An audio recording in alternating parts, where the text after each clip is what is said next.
দেখতে দেখতে রোজার ঈদ চলে আসলো। তো রোজার ঈদে অনেকে অনেক রকম প্ল্যান করতেছেন, ভাবতেছেন অনেক টাকা শপিং করবেন, আত্মীয় স্বজনদের শপিং করে দিবেন, ফ্যামিলির শপিং করে দিবেন, নিজের জন্য শপিং করবেন অনেক টাকার। কিন্তু একবার কি ভাবছেন যারা হতদরিদ্র গরিব মানুষ আছে, যারা অসহায়, যাদের কোনো কেনাকাটার সামর্থ্য নাই,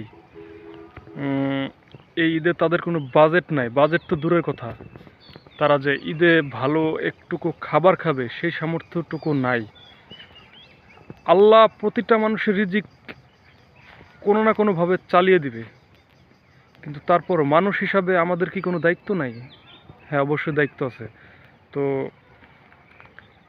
আমাদের তো কম বেশি সবারই টুকটাক টাকা পয়সা কিংবা অর্থ আছে, মানে আমাদের চলার মতো আছে, ঠিক আছে? আল্লাহ আমাদেরকে কিছু না কিছু দিয়ে রাখছে।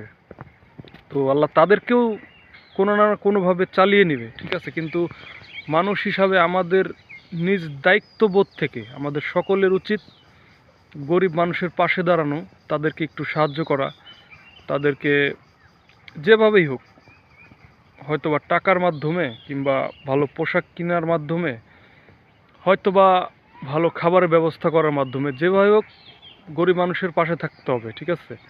তো সবাই নিজ নিজ জায়গা থেকে একটু ভাববেন কিভাবে হতদরিদ্র গরিব এবং অসহায় মানুষদের প্রতি একটু সহানুভূতিশীল হওয়া, ঠিক আছে? ওকে, আসসালামু আলাইকুম।